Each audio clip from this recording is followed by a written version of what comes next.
전도서 8장.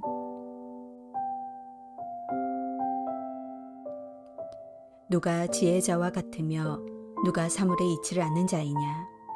사람의 지혜는 그의 얼굴에 광채가 나게 하나니 그의 얼굴에 사나운 것이 변하느니라.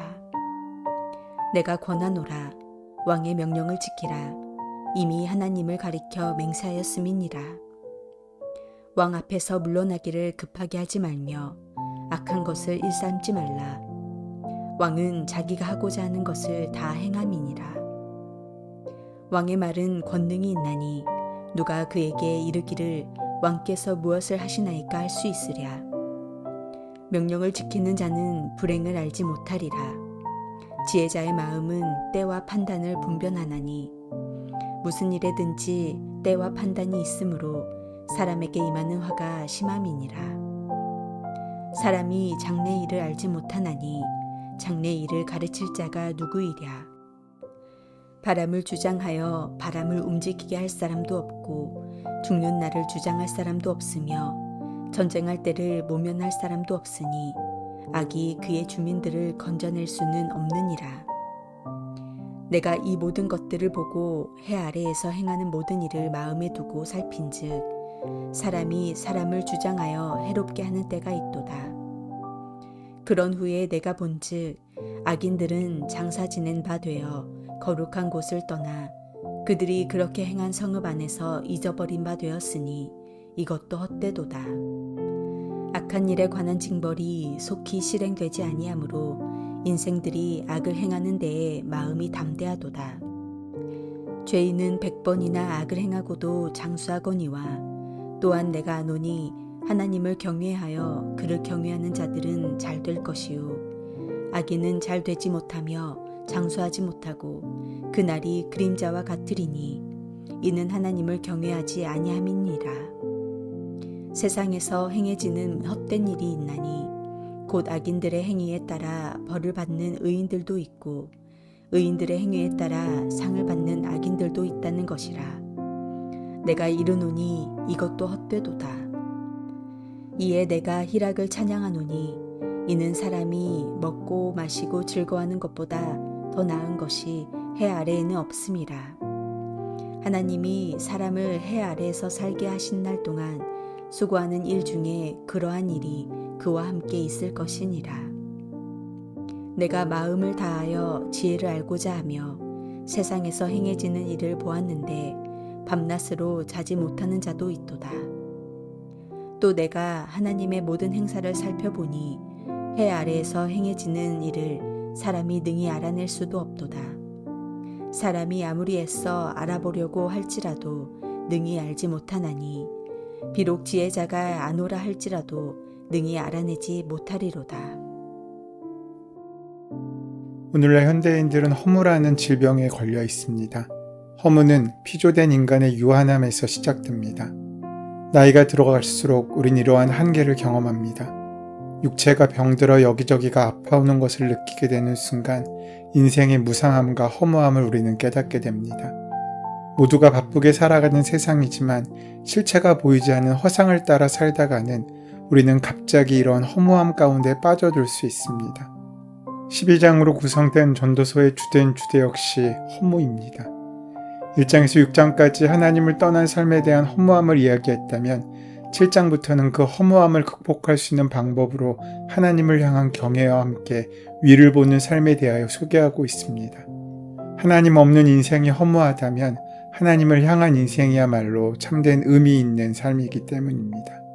제 아무리 잘난 인생이라 할지라도 나무에서 떨어진 가지가 메말라 죽듯이 하나님을 떠난 인간은 그 즉시로 허무함에 떨어질 수밖에 없고 그 인생은 말라갈 수밖에 없습니다. 본문은 우리에게 하나님과 온전히 연결되어 있는지를 묻고 있습니다. 1절 말씀에 누가 지혜자와 같으며 누가 사물의 이치를 아는 자이냐? 사람의 지혜는 그의 얼굴에 광채가 나게 하나니 그의 얼굴에 사나운 것이 변하느니라 라고 말씀하고 있습니다. 누가 지혜자와 같은가? 누가 사물의 이치를 깨달아 알고 있는가? 많이 배웠다고 지혜자가 아니며 좋은 학교를 나왔다고 사물의 이치를 깨닫는 것이 아닙니다. 수수께끼 같고 불가사의한 인간의 인생은 한치 앞을 내다볼 수 없으나 하나님께서는 지혜를 반드시 드러나게 하시는데 지혜가 드러나는 통로를 사람의 얼굴로 삼으셨습니다. 하나님은 당신의 빛을 비추사 우리의 얼굴을 빛나게 하시는 분이십니다. 오늘 본문에서 왕은 세상에서 최고의 권력을 지닌 사람을 가리킬 뿐만 아니라 궁극적으로 영원하신 통치자이신 하나님을 의미합니다. 왕은 하나님께서 세우신 정의의 대행자입니다. 전도자는 신약의 가르침과 같이 사람은 왕과 나라의 권위를 인정하고 복종해야 한다고 말합니다. 왕이 존재하는 목적은 공의를 이루는 것입니다. 비록 인간이 주어진 권세와 지위를 남용해서 악을 행하는 일도 일어나지만 그것이 불복종에 충분한 이유가 되진 않습니다. 왜냐하면 그러한 불의에도 불구하고 하나님의 목적은 역사 가운데서 성취되어 가기 때문입니다. 하나님의 말씀은 곧 법입니다. 하나님은 무엇이든지 하나님 뜻대로 말씀하신 대로 이루십니다. 따라서 우리는 절대자 하나님 앞에 항변하지 말고 순종해야 합니다. 위에 있는 권위에 순복하지 않는 것은 하나님의 뜻을 거스르는 것과 같습니다. 모든 권위는 하나님께로부터 나기 때문입니다. 만왕의 왕이신 하나님, 그분이 세우신 권위 아래 순복하는 것이 지혜 있는 사람의 태도입니다. 중요한 것은 시기와 판단을 분별하고 하나님의 때를 헤아리는 지혜입니다. 하나님의 계획과 기한에 대한 무지는 인간의 불행을 높이게 됩니다. 모든 일에 적절한 시기와 방법을 알려면 하나님께로부터 온전한 분별력을 우리는 얻어야 합니다. 앞으로 무슨 일이 일어날지 아는 사람은 아무도 없습니다. 장래의 일을 가르쳐 줄 수 있는 사람도 없습니다. 우리는 자신의 생명을 주관할 수도 없고 자신이 죽는 날도 알 수 없는 유한한 존재입니다. 사람에게 화가 임하고 고난이 있을지라도 모든 일은 하나님의 섭리 아래 있습니다. 기쁠 때가 있으면 슬플 때도 있습니다. 그 모든 일은 하나님의 계획하신 가운데 일어납니다. 하나님은 모든 사건을 완전한 계획에 따라 허락하십니다. 따라서 성도는 인생의 주관자이신 하나님을 겸손하게 의지하며 말씀 속에서 하나님의 때와 방법, 하나님의 뜻을 분별하는 지혜를 얻어야 하는 것입니다. 하나님의 지혜는 인간의 지혜가 멈출 때 선명하게 드러납니다. 인간의 지혜는 경험이나 지식에서 나오지만 하나님의 지혜는 영혼의 역사와 하나님의 살아있는 말씀에서 비롯됩니다. 우리가 하나님의 지혜를 의심하기 시작할 때에는 인간의 지혜로 이해되지 않을 때 아닙니까? 악인이 형통해지고 의인이 벌을 받는 것처럼 느껴질 때 하나님이 지금 보고 계신 것인가 하고 생각되는 것처럼 말입니다. 14절 말씀에 세상에서 행해지는 헛된 일이 있나니 곧 악인들의 행위에 따라 벌을 받는 의인이 있고 의인들의 행위에 따라 상을 받는 악인도 있다는 것이라. 내가 이르노니 이것도 헛되도다.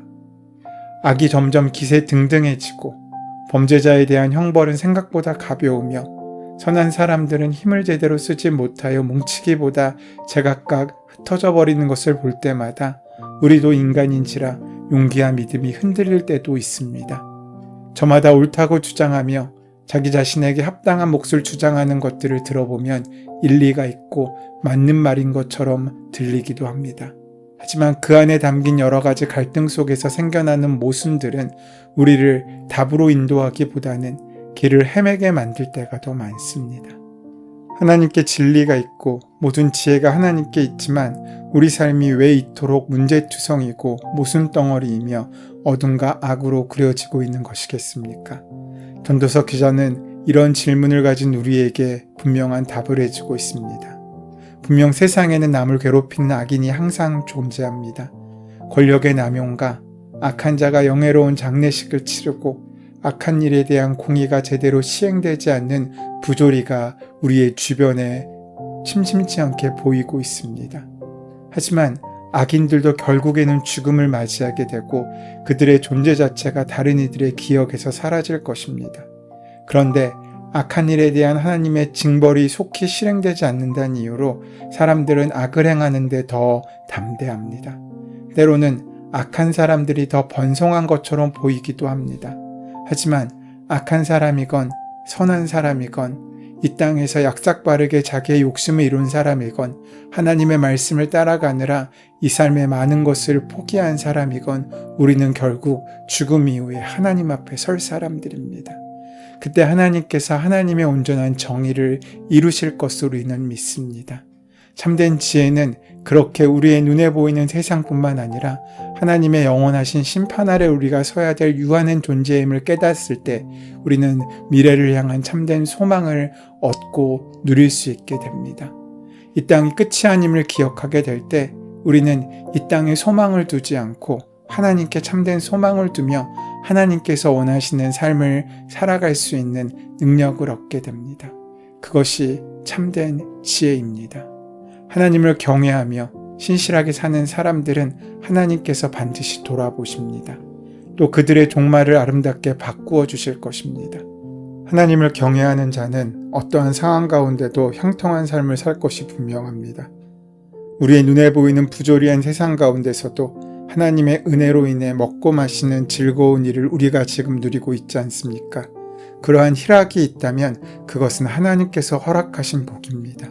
하지만 이 땅 가운데 어려움과 문제 가운데 우리가 신음하고 아파한다고 할지라도 결국에 하나님께서 우리의 눈물을 기쁨의 단으로 수확으로 열매로 바꾸실 것을 믿는 사람들은 이 땅 가운데 낙심하고 주저앉지 않습니다. 탄식함으로 시간을 낭비하는 자가 아니라 하늘의 소망을 붙잡고 이 땅에서 성실한 삶을 살아갈 힘과 능력을 얻게 되는 것입니다. 악인이 받아야 할 징벌을 의인이 받거나 의인이 받아야 할 상을 악인이 받는 경우도 있습니다. 이와 같은 세상은 모순으로 가득한 것처럼 보이지만 하나님의 섭리를 뛰어넘는 세상의 질서는 없습니다. 따라서 성도는 모순된 세상 속에서도 하나님께서 허락하신 작은 일에 감사하고 자족하는 삶을 먼저 배워야 합니다. 언젠가 하나님께서 모순으로 얽힌 세상 만사를 풀어내시고 온전한 정의와 공의를 세상에 편만하게 하실 날이 반드시 도래할 것을 믿기 때문입니다. 물론 여전히 하나님의 섭리 가운데서 해결할 수 없는 신비들이 존재합니다. 해 아래 이루어지는 일들을 다 설명할 수 있는 사람은 없기 때문입니다. 전도서는 우리 모두에게 내 생각과 내 가치, 내 정의의 시선으로만 본다면 그 함정에서 벗어나지 못할 것을 17절 말씀에 말씀하고 있습니다. 사람의 지혜에는 한계가 있습니다. 전도자는 하나님의 모든 행사를 살펴보았지만 해 아래 행하지는 일들을 사람들이 능히 알아낼 수 없다고 말했습니다. 우리가 세상에 나타나는 모든 부조리함의 이유를 다 이해할 수는 없습니다. 또 그런 부조리와 인간의 악함 속에서 당신의 목적과 계획을 이루시는 하나님의 방법을 다 알 수도 없습니다. 그러기에 그 속에서도 자신의 영역을 지키고 하나님께서 자기에게 주신 복을 누리는 것을 빼앗기지 않는 믿음을 붙잡고 살아갈 수 있어야 합니다. 하나님의 사람, 하나님을 경외하는 사람들은 말입니다. 그렇게 지혜로 사물의 이치를 깨달은 사람은 얼굴에 광채가 드러납니다. 하나님의 뜻을 알았던 스데반의 얼굴도 천사처럼 빛났습니다. 그 순간이 박해의 순간이었고 돌을 맞는 죽음의 순간이었지만 그는 그래서 평안하게 잠들 수 있었습니다. 참된 지혜를 얻으면 그 영혼이 즐거움을 누리는 것입니다. 따라서 우리는 지혜를 귀하게 여기며 지혜 얻기를 사모해야 합니다. 사람이 아무리 노력하고 애써도 하나님의 신비한 섭리와 역사를 다 깨달을 수는 없습니다. 하나님의 측량할 수 없는 지혜와 지식을 신뢰하고 자신의 의지와 주장을 내려놓는 것이 믿음의 바른 선택입니다. 나의 한계를 인정할 때 하나님의 섭리가 보입니다. 나는 왜 인간으로 존재하며 세상은 왜 이토록 처참하고 환경은 왜 이렇게 나에게 잔인하며 악은 왜 이렇게 힘이 세서 승승장구하는지 분별할 수 없을 때 나의 정의의 무능력을 인정하며 나는 하나님을 이해할 수 없다고 우리는 하나님께 고백하며 우리의 모든 것을 맡길 수 있어야 합니다. 다시 처음 질문으로 돌아가 봅시다. 누가 지혜자입니까? 그것은 험악한 세상을 바라보며 인상을 쓰는 자아의 사람이 아니라 그럼에도 불구하고 하나님의 일하심을 믿고 영원한 생명의 말씀을 굳게 잡음으로 하나님의 정의를 보며 기뻐할 수 있는 사람입니다. 오늘 그 지혜를 온전히 붙잡고 살아가는 저와 여러분 되시기를 소원하고 축원합니다. 은혜의 주님, 세상에서 일어나는 수많은 이해할 수 없는 일 가운데 하나님의 섭리를 인정하고 하나님의 비전을 발견하여서 믿음으로 살아가 하나님께서 이루시는 참된 축복의 삶을 살아갈 수 있도록 역사하시고 함께하여 주시옵소서. 예수님의 이름으로 기도드립니다. 아멘. 이제 오늘 이 아침 우리에게 허락하신 말씀이 나에게 주시는 말씀으로 만나지기 위하여 본문의 말씀을 깊이 묵상하시고 함께 기도하는 시간 가지도록 하겠습니다. 함께 기도합니다.